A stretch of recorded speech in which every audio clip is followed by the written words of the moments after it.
A woman who had lost all faith in happiness. A young man who had come to teach mathematics. And then, between notebooks and cups of tea, they found each other, not with reason, but with the feelings they both tried to forget. I believed that bringing a tutor on board for my daughter would simply translate to improved grades and a reduction in those late-night worries about homework. As Ethan appeared at my doorstep, exuding politeness, brilliance, and a disarming smile, a wave of relief washed over me.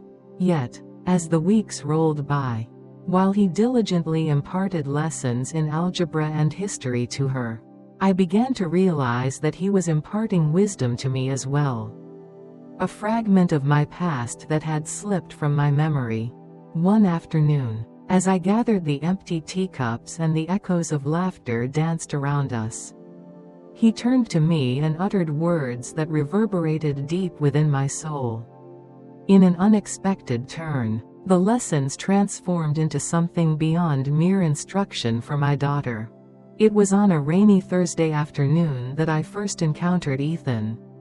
For months, my daughter, Lily, had been grappling with her classes, and I found myself in a state of desperation, seeking assistance. As he stepped through the threshold, a weathered leather satchel slung over his shoulder and a navy blue sweater draping his frame, I couldn't help but think he seemed scarcely older than Lily. His warm, assured smile instantly put me at ease. "Mrs. Ava, my name is Ethan. Thank you for having me," he remarked, extending a firm handshake. His presence was invigorating, imbued with a sense of stability that felt almost tangible. In the weeks that ensued, Ethan established himself as a constant presence in our household.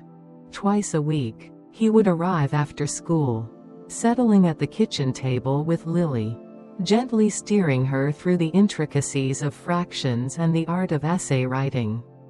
I would position myself close by, feigning interest in a book or tidying up.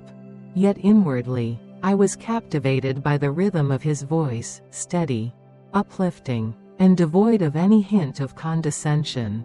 Years had passed since a presence had filled the house in such a way.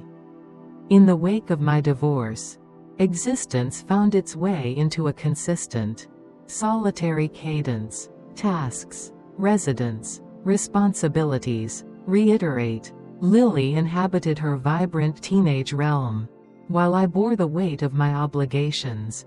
The silence had become a familiar companion, an unseen barrier separating my past from any glimmer of a future. Yet Ethan stood apart. His laughter reverberated through the corridors. His kindness permeated the very walls. And, without intention, into me. As the tempestuous day drew to a close, Ethan lingered a while longer into the evening's embrace. The streets lay submerged, and Lily had already succumbed to slumber. Tea brewed. We settled at the kitchen table, the steam curling up between us like a whispered secret. "You are doing a great job with her," he said, locking his gaze with mine. I offered a smile, dismissing it with ease. "She possesses a resolute spirit, in the manner of her mother." His laughter was gentle, sincere. "That is not an unfavorable outcome. It simply signifies that she possesses a vibrant spirit." The dialogue meandered from Lily's achievements to more whimsical subjects, literature, adventures, and even the amusing tales of childhood mishaps. I discovered a laughter within me that had long been dormant, the sort that brings a delightful ache to the chest while simultaneously lifting the heart. As the evening unfolded, I became aware of nuances in him that I had previously overlooked, the way his eyes crinkled with genuine warmth when he smiled, the attentive manner in which he listened, and the subtle, nervous habit of tapping his fingers against his cup. A shift was present, subtle yet unmistakable. In the week that followed, Ethan began to show up a touch earlier, and on occasion, lingered a bit longer. Lily held him in deep affection, and I placed my trust in him. Yet, an unvoiced tension simmered between us. A weighty presence that lingered in the atmosphere during those fleeting instances when Lily was beyond hearing. As the evening light began to fade, Ethan found himself pausing while gathering his books and notes. "Mrs. Ava," he started, his voice wavering slightly, "may I ask you something?" I glanced upward, my heart pounding unexpectedly within my chest. "Certainly," he inhaled deeply, as if weighing each word with deliberation. "Have you ever sensed that you are truly embracing the life you were destined to lead? If you've ever had a moment where you wondered what you were living for, leave a comment below. And if this story resonates with you, don't forget to like and subscribe to Man's Story, so we can share more great stories together." The inquiry took me by surprise, leaving me momentarily speechless as I gazed at him in disbelief. The matter at hand transcended the realm of algebra. The focus was not on Lily. The focus was on me, concerning the silent pain I bore each day, yet never found the courage to voice. I swallowed with difficulty, sensing a profound and hidden emotion awaken within me. At times, I murmured softly, "However." Predominantly, the answer is no. Ethan nodded, as if he grasped precisely what I was conveying. In his gaze, there lingered a quality that was neither pity nor judgment, but rather a profound understanding. It filled me with dread, and filled me with exhilaration. That evening, once he had departed, I found myself solitary in the living room, his question reverberating through my thoughts. For the first time in what feels like an eternity, I came to the profound realization that, at some point, I had ceased to dream. I had found my place in the realm of endurance. Yet Ethan, with a single, unforeseen question, had unlocked something deep within me, and I understood that nothing would ever return to its former state. The subsequent tutoring sessions unfolded as an odd mixture of routine and an underlying tension that lingered in the air. As Ethan and Lily gathered at the table, their laughter mingled with the scratching of pens against paper.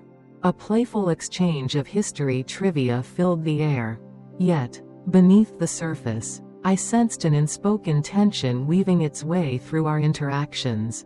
Each time our gazes intertwined from across the room, a pause hung in the air, a silent inquiry suspended in the distance that separated us. On a Friday evening, Lily inquired about the possibility of spending the night at a friend's house following her tutoring session. I acquiesced, my mind untroubled by the decision. Ethan arrived as he always did, oblivious to the fact that this evening, the house would exude a different aura, one that was quieter, more exposed, and tinged with an unsettling vulnerability. As he collected his belongings following their lesson, he halted momentarily, casting a glance toward the door.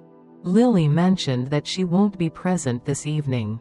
I gently shook my head, a subtle gesture of disbelief. "She visited a friend's place. There is no need for haste. Should you prefer to linger a while longer?" Though it was a simple invitation, it lingered in the atmosphere, laden with unspoken significance. Ethan paused briefly, then set his bag down once more on the chair. "I could stay for a bit," he said, his voice barely above a whisper. "I prepared tea for us once more." A comforting routine that has become second nature. Yet there was an electric tension in the air, palpable in every look and every gesture. Initially, our conversation danced around innocuous topics, the weather, weekend plans, and cherished films. Yet, gradually and unavoidably, the dialogue returned to that fateful evening. In response to that inquiry, as I cradled the warm mug, I found myself reflecting on your question, the words lingering in my mind. concerning the existence I was destined to embrace. He leaned in just a bit, the soft glow of the lamp illuminating the golden flecks in his brown eyes. "What about it? I believe I may have forgotten how," I confessed, my voice scarcely rising above a whisper. Ethan extended his hand over the table, his fingertips grazing mine with a delicate touch. The slightest brush, hesitant and probing, ignited a tremor that coursed through me. "You deserve more," he declared, his voice brimming with unwavering conviction. "Beyond mere existence, beyond mere solitude." In that fleeting instant, we remained perfectly still. In that moment, the universe contracted to encompass only the two of us, the air around us vibrating with unspoken potential. With deliberate care, he rose and navigated around the table. My heart raced with such intensity that I was convinced he could hear its echo. He lowered himself to the ground before me, his gaze lifting to meet mine. "You are beautiful," he said, his voice trembling, as though the weight of the words had become too much to bear in silence any longer. "Your strength is undeniable. You truly deserve to experience the vibrancy of life once more."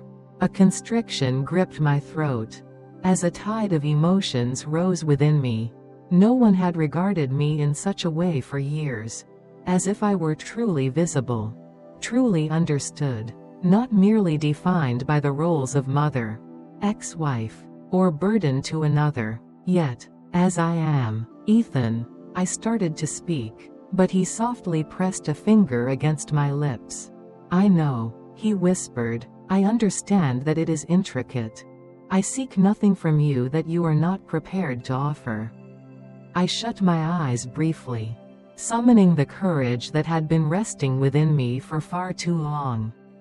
As I lifted my eyelids, he remained, unwavering, calm, and expectant. I extended my hand, weaving my fingers into his hair, savoring the gentle touch of the silky strands against my skin.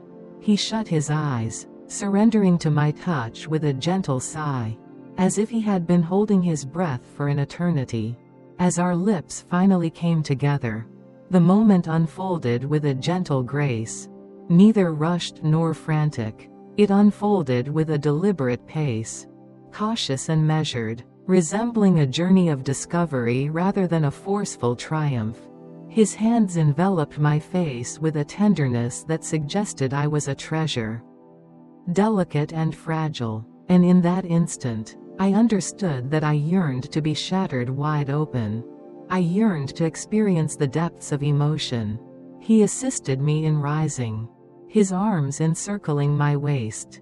Drawing me near, we flowed together, as though led by an unseen melody, our bodies harmonizing effortlessly. The essence lay not in haste, but in the journey of uncovering. Reflecting on the realization that I remained capable of fervor, longing, and intimacy, he pressed his lips along my jawline, descending to my neck, each touch filled with reverence, every breath a quiet act of devotion. His hands glided over the contours of my body, not driven by desire, but by reverence, as if he were committing every detail to memory. And I allowed him to do so. I surrendered to the sensation of each gentle touch, each soft murmur brushing against my skin. I allowed myself to immerse in the comforting embrace, in the perfect harmony of it all. The years spent in solitude, filled with uncertainty, dissolved beneath his caress, as he finally swept me into his embrace and carried me toward the couch. There was a gentle strength in his hold, a vow that he would never cause me pain, that he would treasure every fragment of myself I chose to offer. We embraced with a gentle urgency, savoring the moments, discovering the nuances of one another's rhythms and the depths of our vulnerabilities. It transcended the notion of perfection.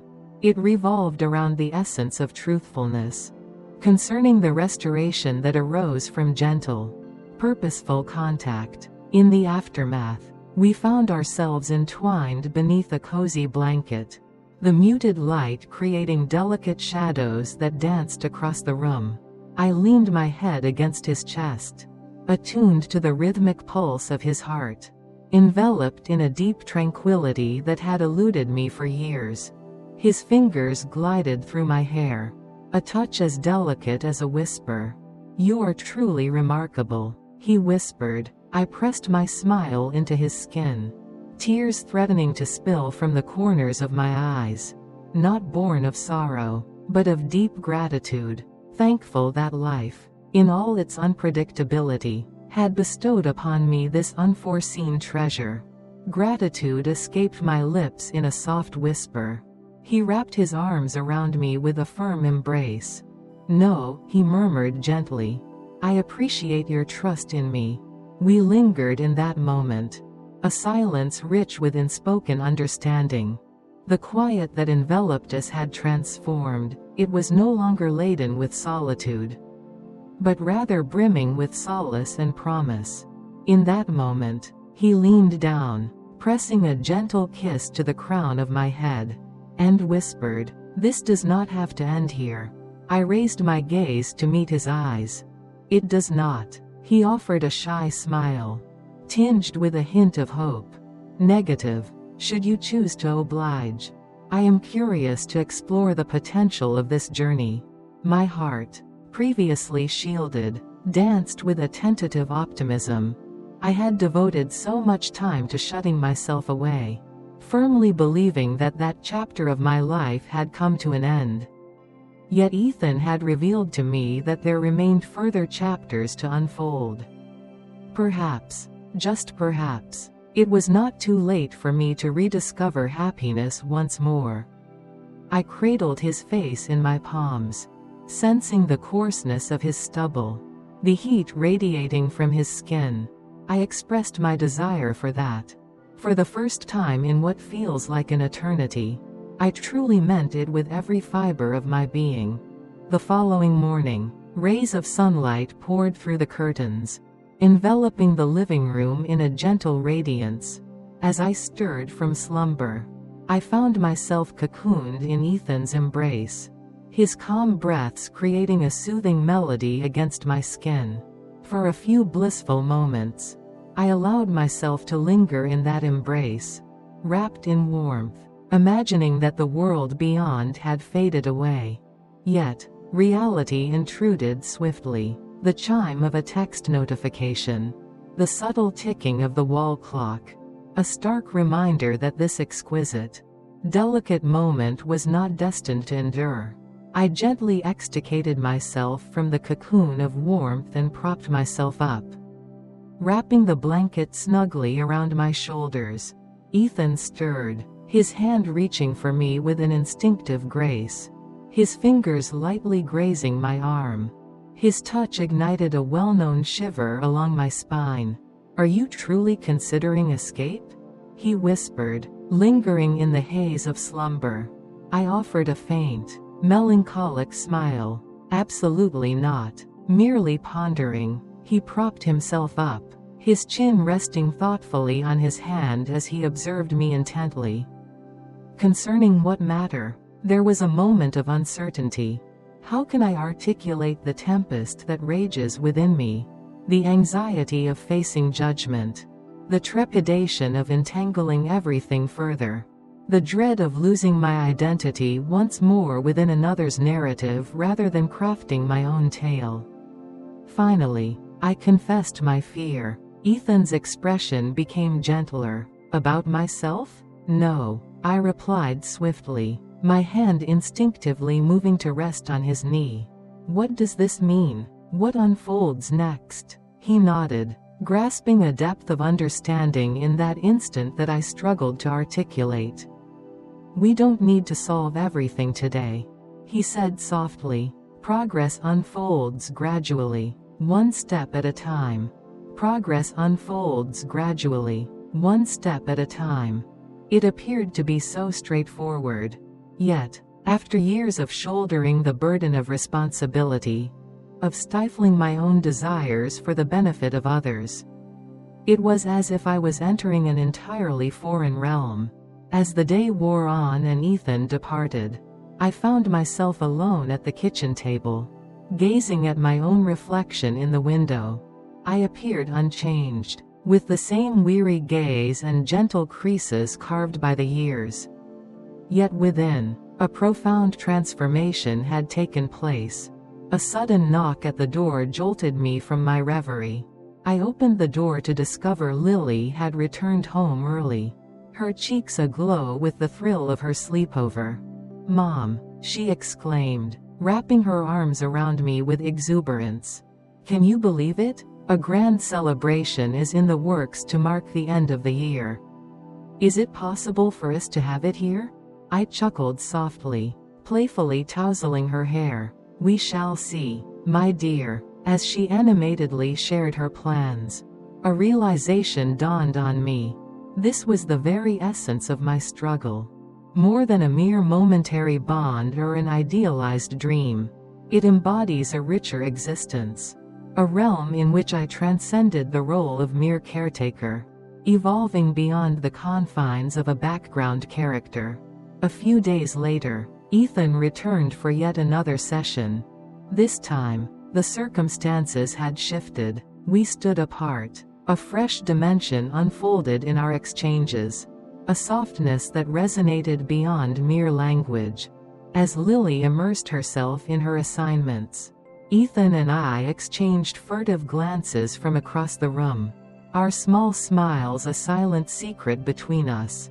It was exhilarating and daunting simultaneously, akin to teetering on the brink of an immense and uncharted expanse. Once Lily ascended the stairs to take her shower, Ethan remained in the kitchen as I busied myself with tidying up. A profound silence enveloped us, not unpleasant, yet brimming with the weight of unspoken thoughts. At last, he found his voice. "I truly meant every word I spoke. I shall remain right here until you bid me otherwise."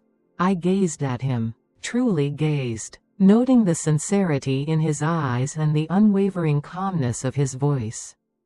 This was not merely a boy engaged in frivolous pastimes. This was a man who truly perceived me, who desired me for the essence of who I am in this moment, rather than the shadows of my past. "I do not want you to go," I murmured, my voice scarcely rising above a whisper.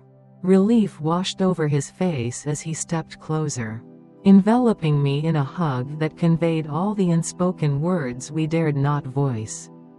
I pressed my face into his chest, inhaling his scent, feeling the rhythmic beat of his heart echoing against my own. The scene was chaotic. The situation was intricate. It was a chilling experience. Yet, it was undeniably real. In the days that ensued, we discovered a cadence, fleeting instances, a gentle touch, a knowing smile, a gaze that lingers. It was not a matter of hastening toward a monumental proclamation. It was a journey of crafting something delicate and authentic, each moment unfolding with care. Perhaps that was the lesson he was meant to impart. That life need not be flawless to possess its own beauty.